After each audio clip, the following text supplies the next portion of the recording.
So last time I showed you Hearthstone cards, I showed you like new-ish cards, but also like really exciting Hearthstone cards. Yeah. This time, I'm going to show you cards that were pretty iconic throughout Hearthstone's history. Some of them not as much, but there's a lot of really interesting designs here, and I want to see whether or not you can figure out if they're bad or good. Is that the whole scale, bad or good? Well, you could do 0 to 5 or whatever you want to say, but I can promise you right now, just looking at these cards, there is not really a middle ground. Great. They were either just good or bad. I like it. I've got my coin right here to flip. I'm ready. Gnome Feratu.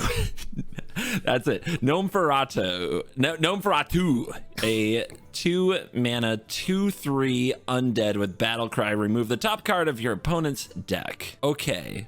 Enters the battlefield and just mills 1 in Magic terms. Just top card gone. Okay. In Magic, this would be like a 2-mana 2/3 with no text. You know, you would. In fact, it's kind of it would be a bad thing because often milling gives your opponent a resource because they use their graveyards for things in Magic. This says remove, so I assume that means it's not milled, it's exiled. So in Hearthstone, we don't really have a graveyard per se. Oh, okay. So it's just gone. It's just gone. So the interesting thing about this effect is that new players hate it. They absolutely hate getting cards from their deck taken away. This is weirdly an important part of the evaluation. Do they get to see the card that was removed? Yes, they do. There is the mental damage of seeing the card that was removed, 100%. The emotional damage. That makes this card significantly better at lower ranks where your opponent is more likely to rage scoop at their favorite card getting removed. But I am going to say that this is a bad card, unless for some reason a 2-mana 2/3 is good in that meta. You only get 1 legendary per deck. In Magic, you get 4, and there's only 30 cards in your deck on average, unless you play Prince Renethal, which you saw the last time. Milling a card is a little bit more impactful in Hearthstone than it is in Magic. So you're like giving me like that dream, that scenario where you hit their legendary, right? Yes, and they just, oh my god, my game's over. I built my whole deck around this. Yes, legendary. exactly. I feel like it is very important to say that because if I mill your legendary in Magic, you still have another copy of it. Hearthstone, if your legendary is milled, it's gone. I'm still going to say it's bad because the odds are that you're not going to hit something that impactful. It's random. I'm sticking to it. I'm sticking to it. Bad card. Okay, so this card wasn't bad. I wouldn't say it was like insane, but it was played. It was played because of the sole reason that there was the Highlander cards, which I believe I showed you. But Highlander with like you play with a really popular, or you play with the legendary that says if you have no duplicates, it does a certain amount of effect, right? So if you need to fill out your deck, you could put one of these in, and it ends up being just a pretty good card. 2 mana, not a big deal. You could potentially just win the game on the spot. I got to explain one thing about this card. Corrupt as a mechanic means you play while this card is in your hand, you play a card that costs 7 or more, and that corrupts it. Let me read the card, then I might ask you for that again. Okay. Tacatus, 6 mana, 8/8 demon with battle cry. Remove the top 5 cards from. I gotta interrupt you. What did you call it? Tacatus? Yeah, it's Tacatus. Isn't it?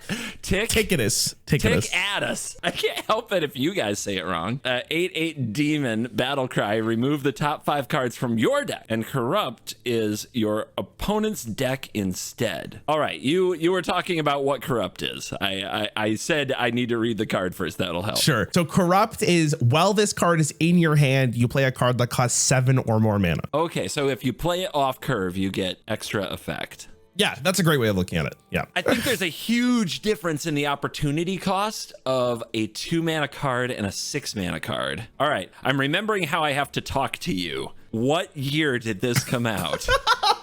This card came out in, hold on, I gotta go back. 2020? What set was it in? Maddest at the Darkmoon Fair. This is just making sure it's a real card. This is for mage, by the way, which is like the spell. That is the spell class. Sure. And what set is this? This is for what is the name of this one? Wizards of the Trope.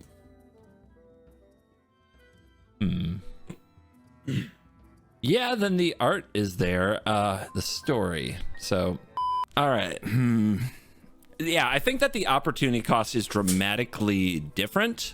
I imagine most cards in that in 2020 Hearthstone at that mana cost are these kind of stats. So I don't think this is exceptional for the cost. It's basically the way that this card's statted though is if you want to play it as a 6 mana 8/8 with the battle cry, that's the trade-off you're making. Yeah, until you corrupt it.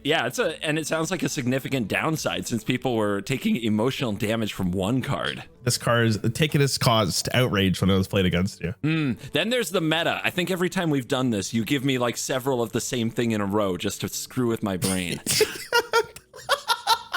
See, I think people played this card. I think people were into this card because the effect, like these kind of effects are very popular and kind of I love the high risk, high reward of demons. But this still doesn't strike me as a good card. I'm going to say this card was not good. Okay, so this one, again, like Nosferatu did see play. I wouldn't call it like meta warping. People in the comments are going to tell me I'm coping out of my mind. This is the most toxic card ever made. Most of the time, the way you look at this card is that if it was corrupted, you would just burn the bottom 5 cards of your deck and they wouldn't be relevant because at that point you might lose or die. In some matchups, this card was polarizing because in some matchups you just win the game on the spot. There was also a legendary that would bring this card back and it would cost 0 and you could replay it to burn another 5 cards, which was pretty nuts. Ooh. But I would put it somewhere in the middle. Like it was played for sure, but it wasn't like defining. Shadow Step 0 for a shadow that says return a friendly minion to your hand. It costs 2 less. Return a friendly minion to your hand. Return one of your creatures to your hand, and now it's 2 mana less to play. So this is a reroll on a good battle cry effect. Yeah, you could also use it as here's a minion. I'm trading it in, and I'm going to replay it so it's at full life. Oh, because Hearthstone Brain healing doesn't happen every end step. Okay. Yes. Again, if you have any clarifications for Hearthstone, like I didn't want to do like a whole recap because I figured you know how to play this game now, but yeah, I'm totally good at this game now. I pretty much forget everything over the 3 months that we don't record. You're right. I need to do a pop quiz at the start of all these videos. I like this card. I would definitely mess with this card. This is in Magic. We have blink effects where you bounce and return the thing right away. I don't know if that's a Hearthstone thing. This is like a blink effect. Bring it back to your hand, play it again. I think that its value really revolves around good 2 mana minions that you want to return and then get that battle cry again. I bet there are some good ones. You've shown me good ones over the years. When did this come out? This card came out in classic Hearthstone, so 2014. Oh man. Okay, slower meta as well. So I think battle cry was there from the start. I've seen old battle cry cards. Yes, it was. I think this card's good. I would definitely mess with this card. That might be my bias, but I would be all over this. Yeah, I'm going to give you this one 100%. This card, in my opinion, is one of the strongest cards ever released in Hearthstone. The fact is that it's still in the core set in 2024 and it is played. Heck yeah. This card, I think this is a top 3 rogue card, if not the best card rogues ever received. Gold Panner. It is 2 mana for a 1/2, and at the end of your turn, draw a card. In Magic, this card would be good. Like we have 2 mana 1/1 draw a card and it sees play. The value of a body that replaces itself is pretty high and there's a lot that you can do with it. It's really about tempo. Like, is what you can do on turn 2 better than make a body that doesn't do much and replaces itself? And how does it synergize with the other cards? So this is kind of a tough one. I bet that this card, I don't know how long it's been around, but I bet if it's been around for years, that like from old meta, I bet it saw more play in the past. This definitely seems like that kind of thing. This is one of those that I want to give multiple scores to, and I'm going to say it was good, but isn't good anymore. That would be how I'd rate it for Magic. Okay, so that's really interesting. So this card came out in the very last expansion, Showdown the Badlands, if you remember that. Okay, so it's new. It's a new card. This is from the newest set in Hearthstone. So that means it came out in a standard rotation where there's 6 expansions in it, which is the most amount of cards we have in standard, which means the cards you put in your deck have to be really good. This card's played. This card's actually pretty good. Wow. It's a very consistent way to get draw. Some classes don't have as efficient draw as other classes, but most importantly, it's an ongoing effect that your opponent has to respond to because cards are really important. I'm an idiot. Wait, what did you think? It's the end of every turn. Yes. I thought it was just the one turn. The turn you played it. Oh, no. No, this card's busted. I thought it was like a battle cry. That's an ongoing thing. Oh, this card's busted. I love this card. I can't believe Magic doesn't have this card. I just, like, I immediately templated it to enters the battlefield, you get a card once, not every turn. I can't believe this card doesn't exist in Magic. Wait, I would marry this card. Nat Pagel, 2 mana, 0/4. At the start of your turn, you have a 50% chance to draw an extra card. This one's real, just for the record, in case you're curious. A 50% chance. Somebody's flipping coins and you might get a card. But this was in Classic Hearthstone, which we talked about is slower. Is this a generic? This is neutral too, yeah. This is neutral. Look at this. Look at this dork and this fish, man. Like, look, I caught something.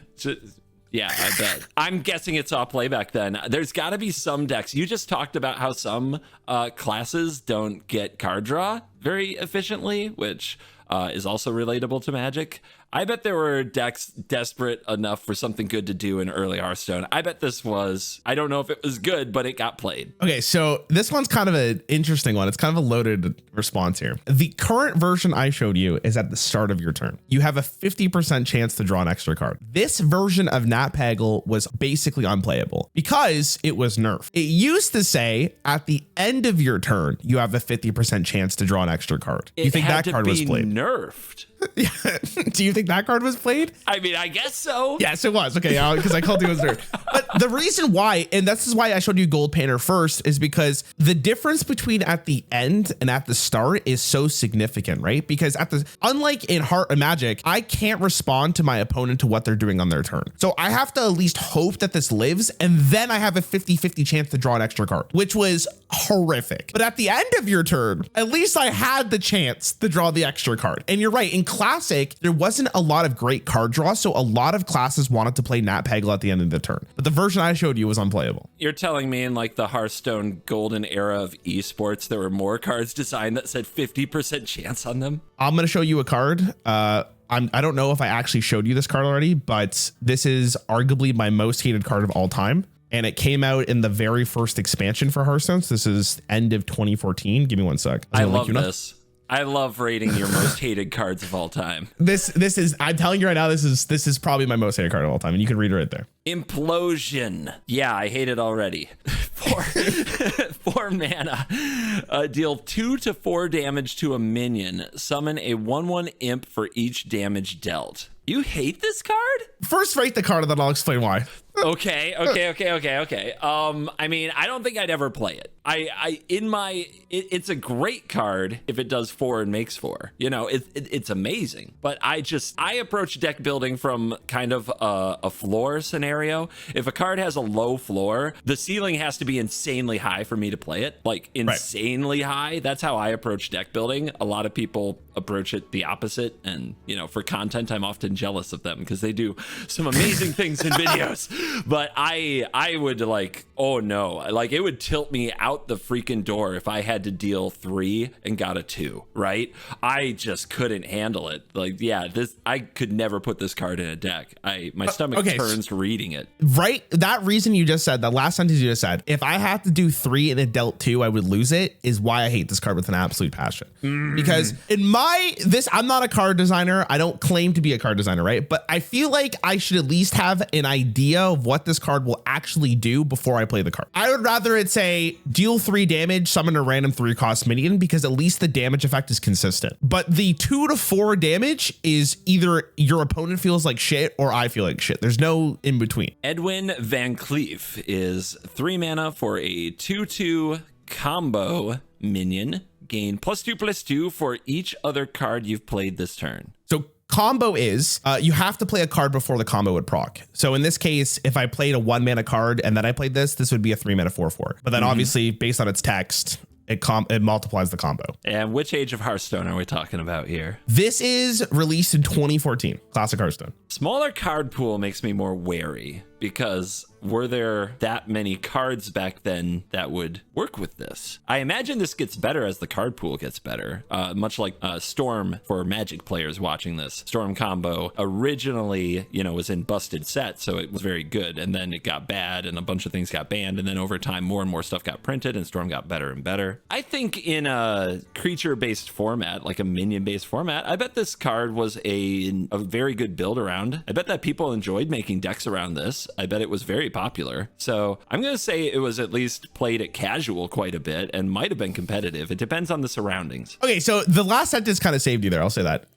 This card, again, it was released in Classic Hearthstone. And you want to hear a fun fact about this card? Yeah. This card was in the winning lineup of World Championship decks, I believe, all the way until it finally rotated. Wow. This card was an absolute fucking monster, especially in the early days of Hearthstone. And the only reason that's the case is because of the coin which you get. I believe you remember what the coin is, right? If you go second, you get like an extra card. Does that count? Yes, it does count. Something? Yes, that counts as it does. A spell? Which is, listen, that's a discussion you could go on about for like 30 minutes, whether or not that should count. Up, dude.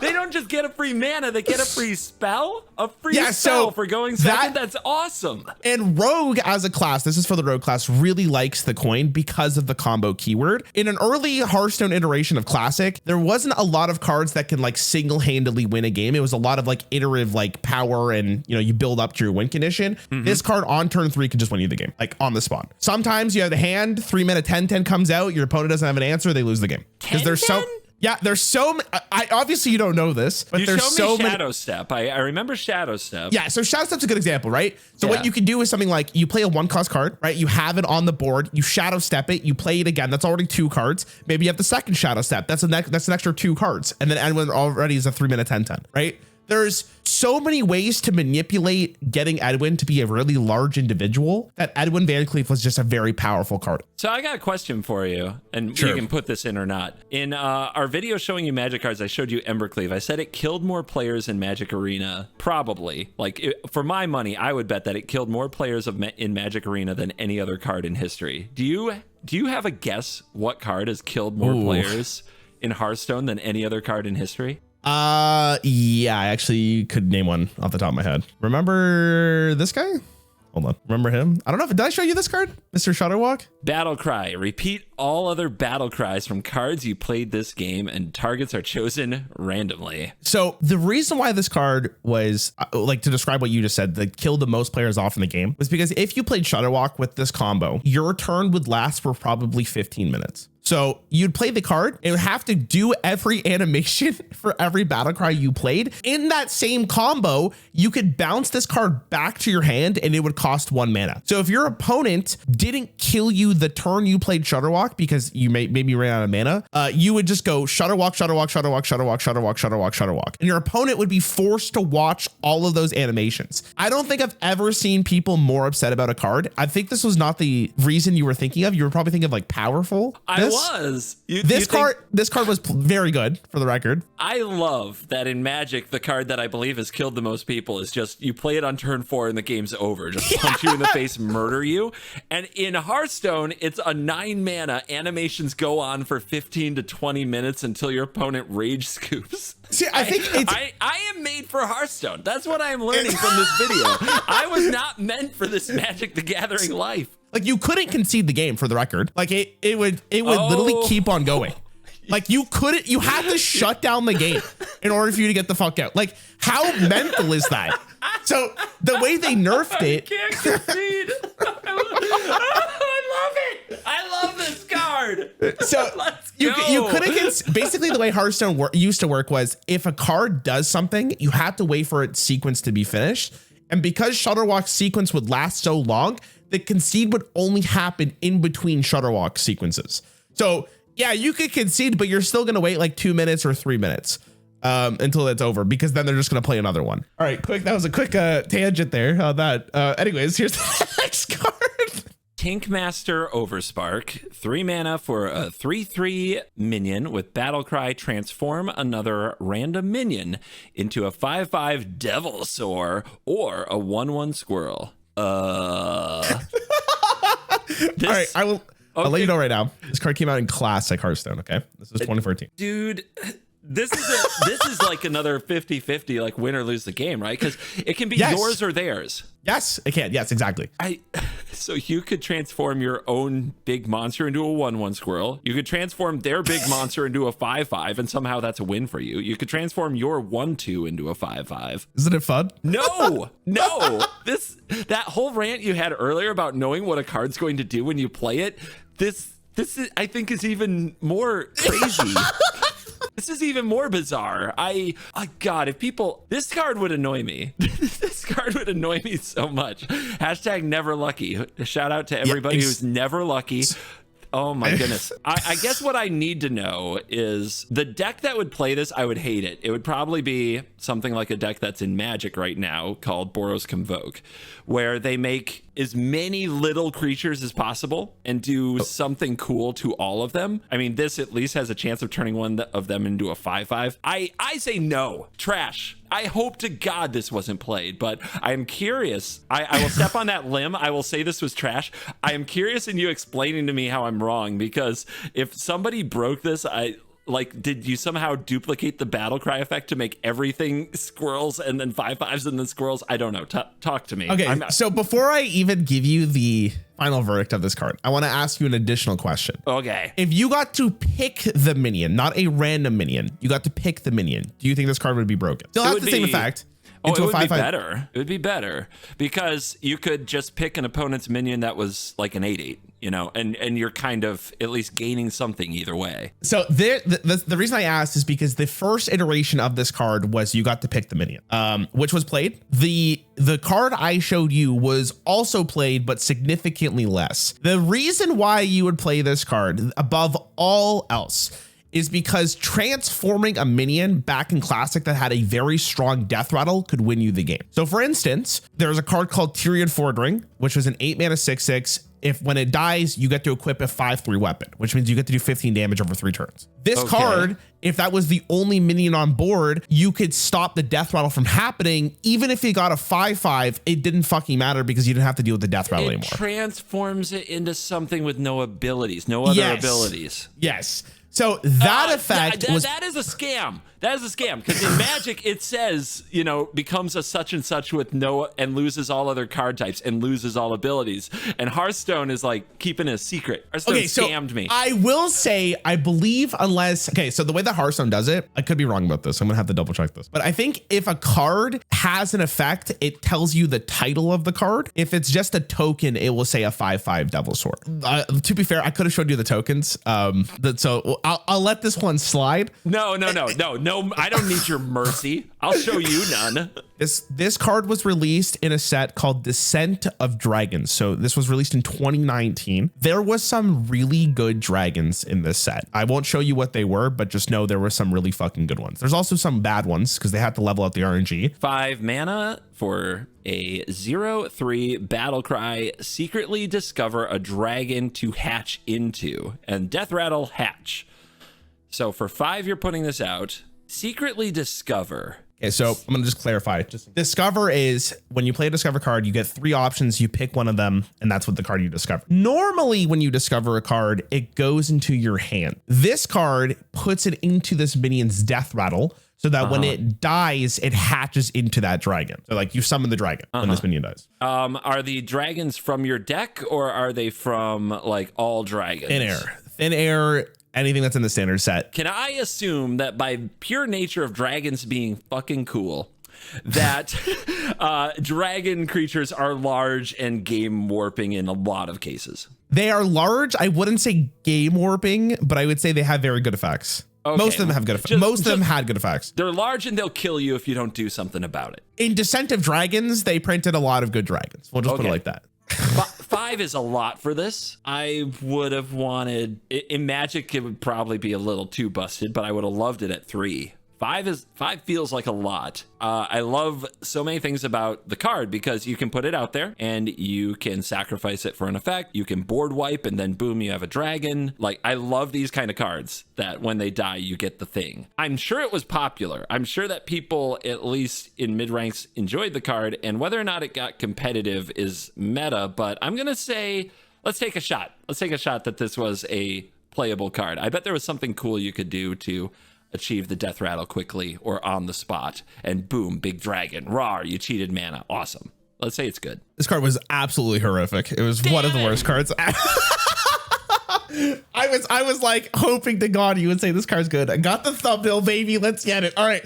The problem with this card is 5 mana to do nothing is absolutely horrific. Yeah. Even in Magic, I think that's really bad, right? Yeah. Now, theoretically, the great thing about this card is like, oh yeah, you put it on the board when you're ahead or whatever. If your opponent wipes your board, you get a big dragon, or maybe you buff the egg, etc. Right? The thing is that 5 mana do nothing is pretty devastating in a game of Hearthstone, because that's 5 mana you basically let your opponent have over you. And even if you did play this card and you didn't lose it, there are so many ways to interact with this card that just makes it useless. If I silence this, you just paid 5 mana for nothing. Mayor Norgenfodder.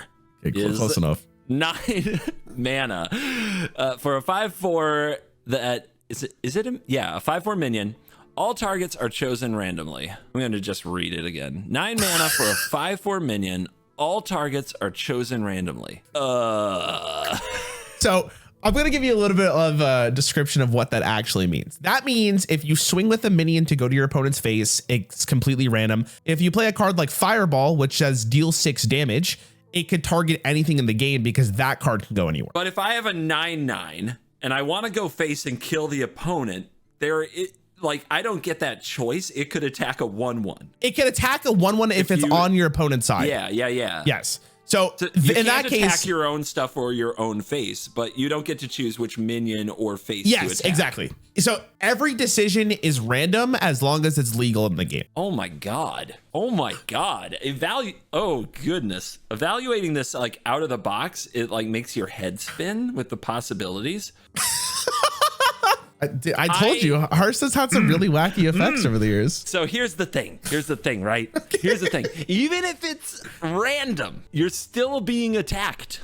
And I think that that's like the big effect, because obviously if you play this and you're holding like a fireball, there might be situations where you have to play the fireball, but hopefully you just don't do it and you attack with all your stuff and see if you get this off the board first if you're facing against this.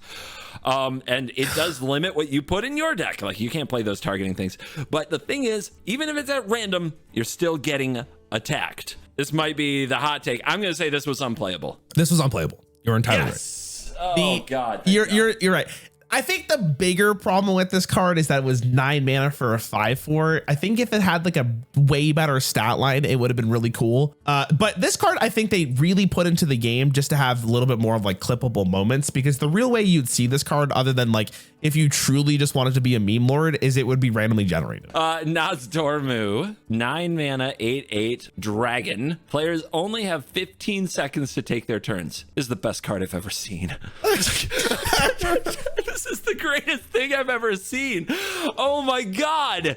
Oh, my heart is in it, and I don't care if this is good or bad. This is the best thing ever. The best thing in Magic that I don't get to do in Best of One because there's no timer is when these super like deep thinking, take 10 minutes a turn mega pros are running low on their chess clocks, and now they have to go fast. And then I'm like sitting up in my seat and I'm watching really close. They're like, oh, what are they gonna do now? Now they got to play on instincts. They've got that, slow like chess IQ in spades, but do they have the instincts? Can they play from the gut?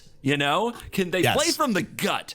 That's what I want more of in Magic. I always wanted a way to make people take faster turns in Magic. I think speed chess is the best way to watch chess, one of the funnest ways to play chess. Speed Magic's like the best way that format breaks. I want this so bad to be good. It's probably not. It can't be that good. Before you rate it, this card was released in Classic Hearthstone. Okay, something else I need to ask about it. Sure. What happens after 15 seconds? Imagine like animations are going. Maybe they were put on the stack. Is the stack just cleared and ended? No, so 15 seconds is where you have agency to make your plays. If any animations or like any sequence that was after the 15 seconds would still go.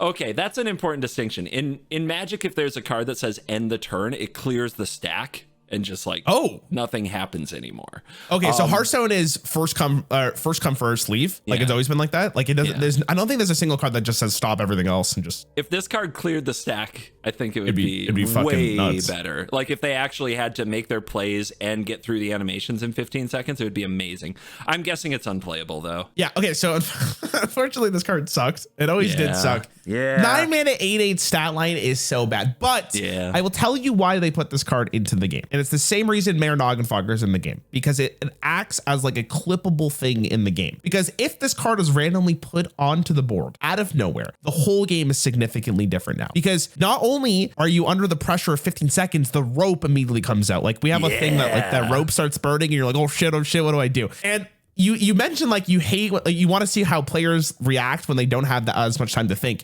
There was a pro Hearthstone player. You might know who he is. His name is Life Coach. Yeah. He is notoriously one of the slowest players, if not the slowest pro player to ever exist, because he would think about he would take his entire turn to think about his play and then make his play, right? Which is objectively the correct thing to do in like a card game, because you want to make the optimal play. But there's a tournament, and I'll try to link it at the start of this. David, if you can find it, put it into this video, where Nas Dorma is randomly generated in a tournament, and he's kind of like freaking out because he doesn't know what to do anymore, because he didn't have the time to think anymore. It was fucking hilarious. Now, also, remember when I said to you at the start, a little earlier, I said I talked about a card that broke Hearthstone? This is the card. Because the problem with this card in Hearthstone, I don't know why they made this if they didn't really have the infrastructure to prepare for a card like this. Even though the animations would not count as your turn, it would leak onto your opponent's turn. So there was actual ways to play this effect and do enough animations that your opponent's entire turn would be skipped, because their turn would start, but the animations from your side would still go on, and it would keep going. And then your opponents, by the time they actually got to play a card, their turn was over. And then it would go back. There was no void. You were taking their time. You were encroaching on their time space. So it was very important, I guess, that this card wasn't actually playable.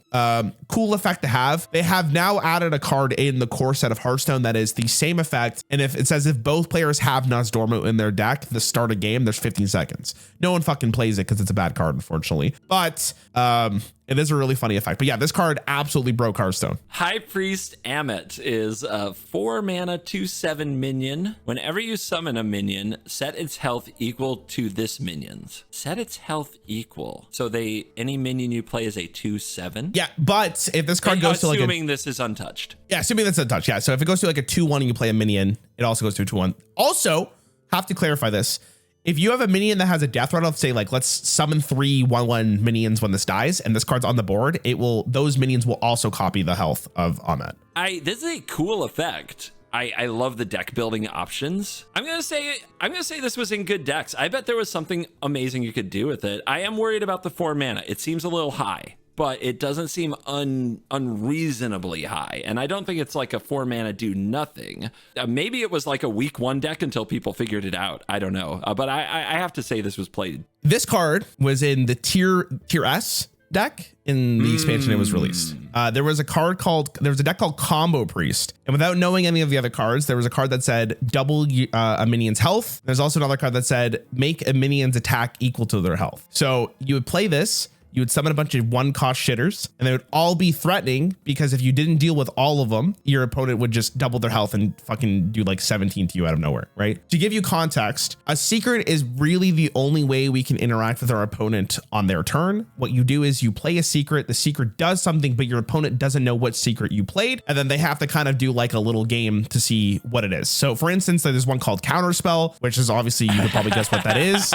There's one called Objection, which is Counterspell for minions, and there's more, right? There's enough of them where like you could guess which ones are actually playable, but you never truly know. Rarran Mansion Manager, 4 mana for a 3/5 minion. After a friendly secret is revealed, cast a different mage secret and gain +2/+2. It's just random, like it's pulled out of thin air. It's completely different secret. Thin air on the opponent's turn. On the opponent's turn, yeah. It goes like into action on their turn right after they triggered the first one. Yes. But they know what the first one is because it was revealed. So it's a different secret. So they know something it's not. Yes. And I imagine the fun game you were talking about with secrets is narrowing down the what it's not from actions you take that don't activate it. Yes. I guess, is it reasonable to ask you what the average cost, like mana cost for playable secrets is? Yeah, 100%. So actually, this is something I probably should have clarified, but each class that's gotten secrets, all of their secrets cost the same mana. So in Mage, they all cost 3. I would say that Mage secrets are the most powerful because they do cost 3, but there is a wide breadth of what they can do. It's not just all counter spells, for instance. There's like, without giving you away what they do. There's good secrets and bad secrets is what I will say.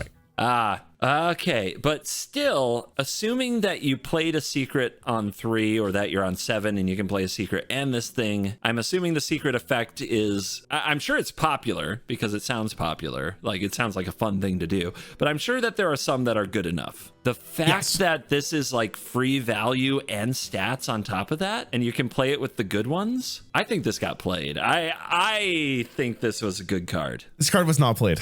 Damn it! That seems so good. Okay, so I 100% agree with you. The actual dream for this card is you play like counterspell turn 3, and then you play this on turn 4.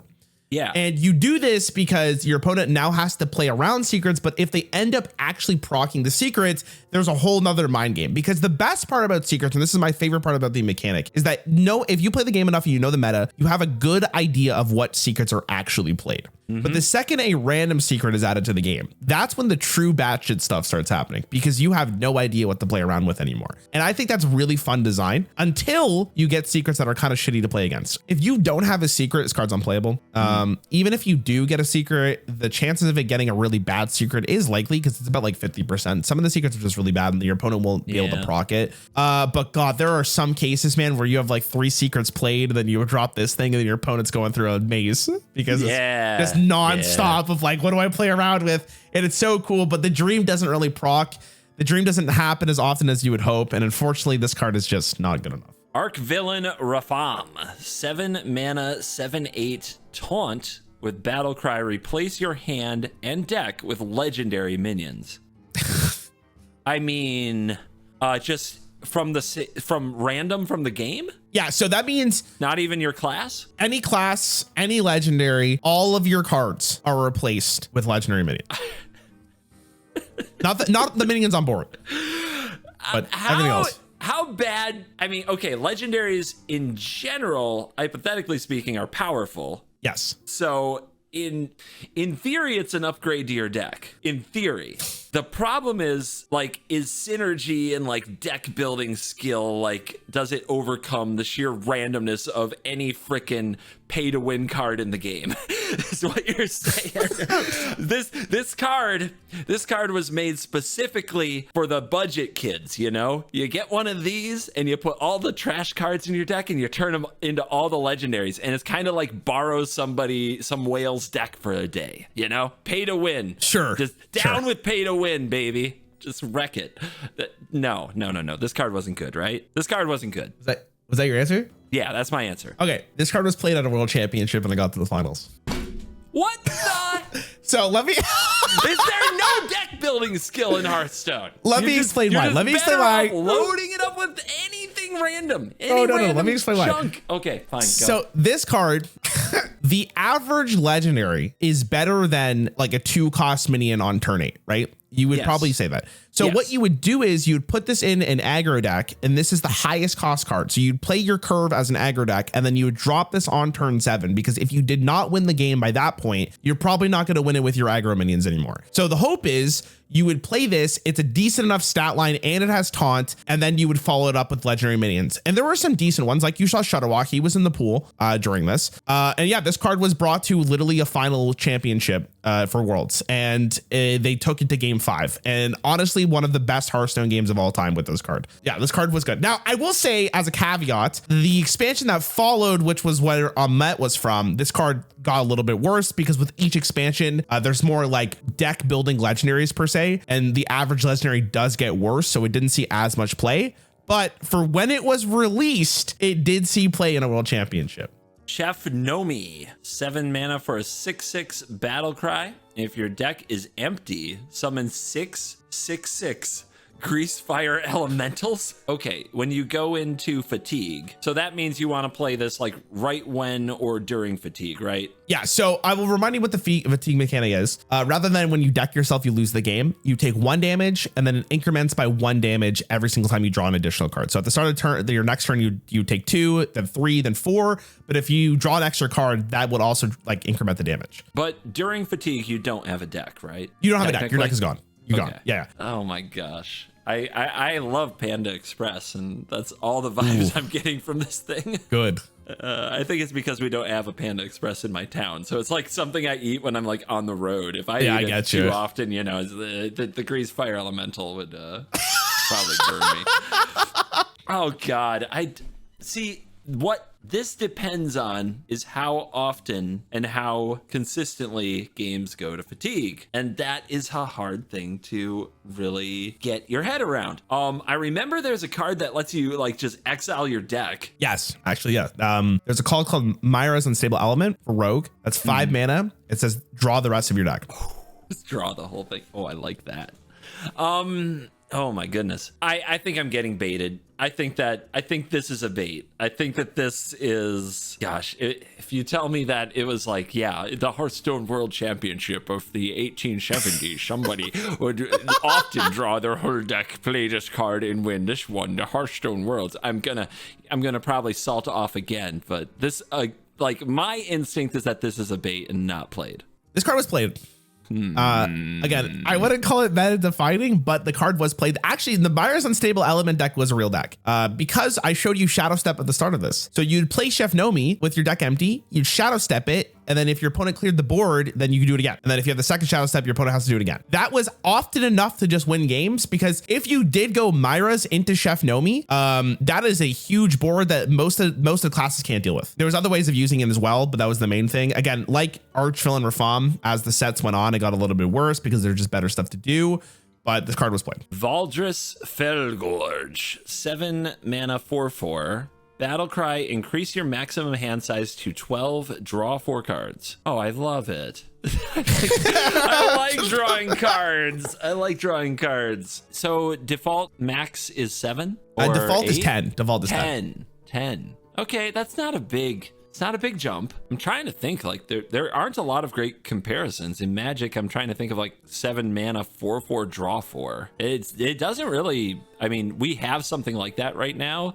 That's kind of like it. Well, it's way better in a ton of ways. It's called Atraxa, and it draws usually more than 4, and it's much bigger, and it's busted, absolutely busted. I would say for this card, as much as the draw 4 is nice, I think you're mainly focusing on the other aspect of it. The stats and the increase the hand size? Oh no, Yeah. Now you're just messing with my head. How do I not focus on draw 4? I already forgot the rest of the text. I just see draw 4 cards and I start salivating. Okay, you know it's what? like my magic Ignore what I number. said. Evaluate this card how you want. It's a magic freaking number, dude. I mean, I would play it like day 1 of a format. This comes out, I'm playing this card. I just love everything that draws cards and I always want to see where it goes.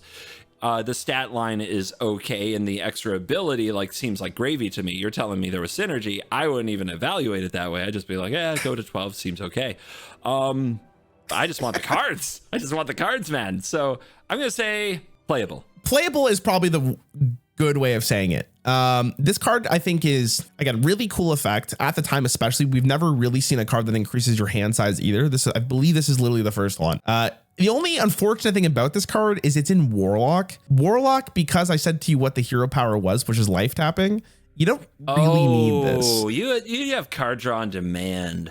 You have Warlock theoretically has the best hero power in the game just because of the fact that you get to draw 2 cards. That being said, in a Highlander deck, which is 1 copy of a card, I'm sure you know what it means, but just in case viewers don't know what it is. This card was played because it was good to draw cards and get a little bit more consistent, even though it was a 7 mana 4/4. If you got to play this card and you didn't die, you probably won the game because the additional resources you could have. But it was very, very, very, very niche. Very, very niche. Borderline unplayable, but very niche. Ragnaros the Fire Lord is 8 mana, 8/8 elemental. Can't attack. Good start. At the end of your turn, deal 8 damage to a random enemy. Ooh. So I will say this card was released in Classic. I did tell you it's one of the most iconic cards in the game just because of the effect, right? But was it good? Yeah. Sounds great. It does. I can't tell if that was sarcasm or not. No, it's not sarcasm. This card is so good, Mr. Rarran. This card's amazing. I'm gonna play it right now. This card. Okay. Analysis. Sure. Professional. You spend 8. You get an 8/8 that can't attack. That's not great. It's basically like a big enchantment or artifact in Magic. It just sits on the battlefield, but people can attack it, which is kind of a downside. So maybe it's closer to like a Planeswalker. You know, a Planeswalker is something that the opponent's creatures can attack, but you use it for its abilities. It can't attack anything itself. Yeah. At the end of your turn, which means you get at least 1, you deal 8 damage to a random enemy. I mean, something's off the board, which makes it harder for them to attack this, which means on their turn, they have less to attack this. It's not clear whether it'll be the biggest thing or not, but it's something less. 8 is a lot, I think. I'm not positive, but I feel like they either have to put a ton of resources into killing this, or on your next turn, they're going to lose something else. I feel like this had a deck. I feel like it's good. That was superb analysis for the record. This card during Classic Hearthstone was fire. It was amazing. Fire. I get. Here's the real thing about this card, though. Okay, so this was played mainly in a mid-range or control deck. I don't know if it was really played in aggro. I don't think it was. But you would have the board. Your opponent would answer the board, and then you drop Rag, and it does 8 damage to your opponent's face. Right? Like it was basically like if you don't kill this card immediately, like you get consistent 8 damage. But you know why this card's so iconic is because it literally was RNG. Sometimes you win the game, sometimes you don't. Sometimes there would be a 50-50 on the board, right? Like it's like you're playing a game. You could either hit your opponent's face and deal 8 damage when it's irrelevant, or you kill their big minion. Ragnaros, sometimes you just felt like saying fuck you and you would go face, right? Other times your opponent would be at 8 life. They'd have 6 minions on the board. You just drop Rag. You already knows GG and you won the game, right? Like, that's the type of effect that Hearthstone really relied on for like its popularity back in Classic Hearthstone. This card is currently in Standard. Do you think it sees play? I'm going to guess by all of this that the power creep has not been kind to Ragnaros. It seems like the things I know from Hearthstone that I've seen is a lot of full boards, like a lot of them. Minions are better. A lot of full boards. Minions are better. We've talked about that, which means that killing a random one doesn't really guarantee that this will be around next turn, because if they're better statted, they can beat this down or just go face and win. I'm guessing this doesn't see play. Yeah, it's unplayable. Yeah, it's unplayable. Wow. Yeah. You know how the mighty fell. But yeah, I hope this was more fun than last time. I tried really hard to go through the list of cards that I thought were the most interesting for you to give your analysis on. I love the classics. I also love the kind of story attached to like this time in the championship, this person did this and it was epic. And like talking about the, as you say, Hearthstone moments is something that you don't really understand if you don't follow the game until somebody like really like talks you through it. So that helps. I think if people ask me why Hearthstone was so successful, I think it was because cards like Ragnaros were so fun to play with and against, and look at these clips.